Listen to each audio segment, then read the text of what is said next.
Hello YouTube and welcome to JC Bass Fishing Channel. Today we're going to talk about my best early fall bass fishing lures. So don't go anywhere, stay tuned.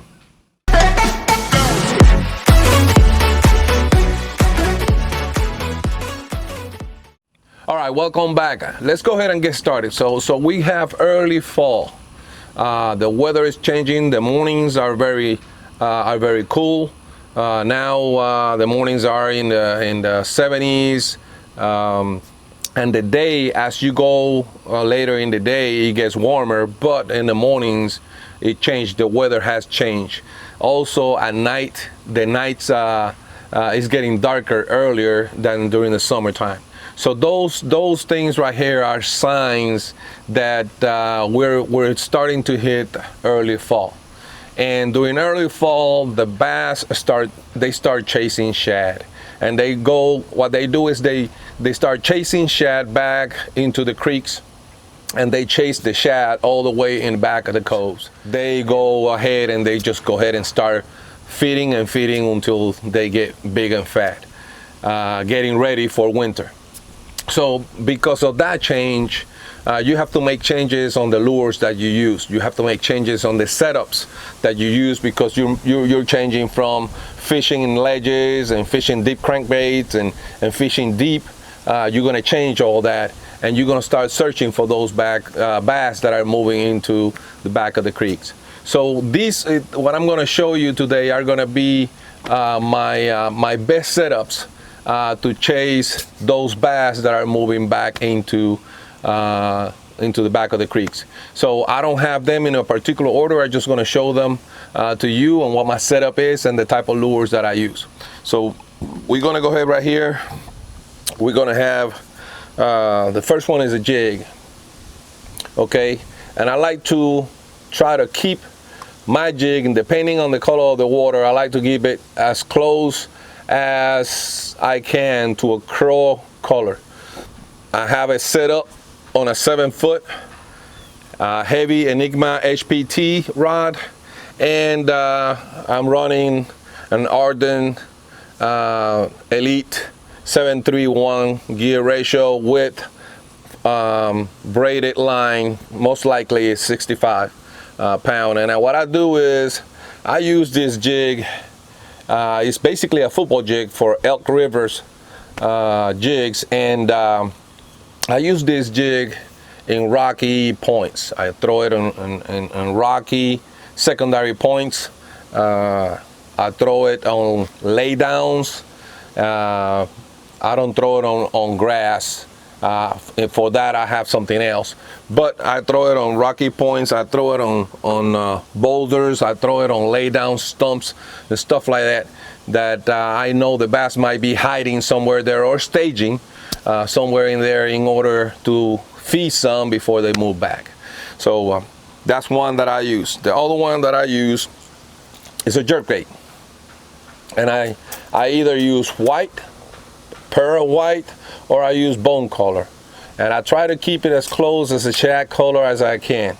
And I like to throw this one on a 6.6 medium heavy with a 10-pound fluorocarbon fishing line, and I use a Arden Elite 731 gear ratio, and you know the basic jerkbait fishing. Just cast it out there close on points, on top of rocky points, on top of grass. You can throw it and keep it moving as fast as you can. You keep that tip moving, and you keep on jerking, keep it a small pause, jerk, small pause, jerk, and keep on doing that until you bring it back. So the other one that I use is a jerkbait. My other setup is a crankbait. Now this is a 1.5 strike king. I keep this one, I throw it on rocks, I throw it on laydowns, and I bounce it off everything that I can. Now I don't cast this one on grass either. What I do is if whatever I'm going to be fishing, if I have grass in that area, what I do is I change the square bill and I use a lipless crankbait instead. And then what I do with the lipless crankbait is that I cast it out in the grass and I try to run it on top of the grass.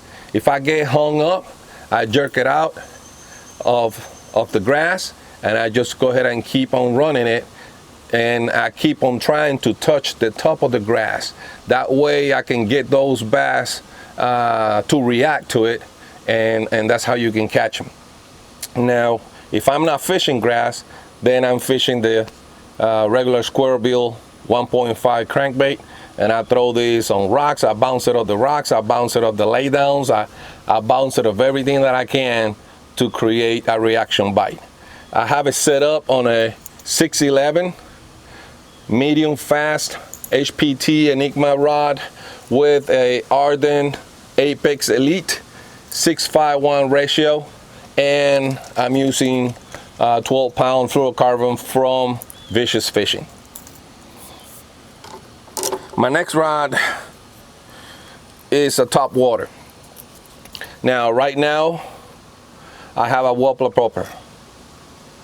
So I use a Wobbler Proper, and I throw it. If I see any bass, you know, coming up to the top, I throw it on top. I try to run it on areas that I know the bass are feeding on shad and balsa shad. I use bone color, I use white, and I also use like translucent color. Depending on the clarity of the water, that's what I use. And I'm throwing this on a medium heavy with 40-pound braid from Vicious Fishing and Ardent Apex reel 7:1 ratio. And also when I use this one, I try to make sure that there is no grass around. So I can go ahead and run it all the way to the boat and ensure that that the bass are feeding. Is a good way. I keep it ready because sometimes you're fishing something other than the water and all of a sudden you see the fish come up and they start busting out the water. You need to have it ready to throw it as soon as they show up. My last rod is a Dropshot, and you have to keep a Dropshot because sometimes the bass get finicky. They have certain times that they feed and then it dies. Well, now you have to go and get them. And what a best way to go and get them? You go finesse. And right now I have a Gambler TZ on it. This is about 2.5 inches, and I went ahead and stained the tail chartreuse, and I used 8-pound fluorocarbon from Vicious Fishing.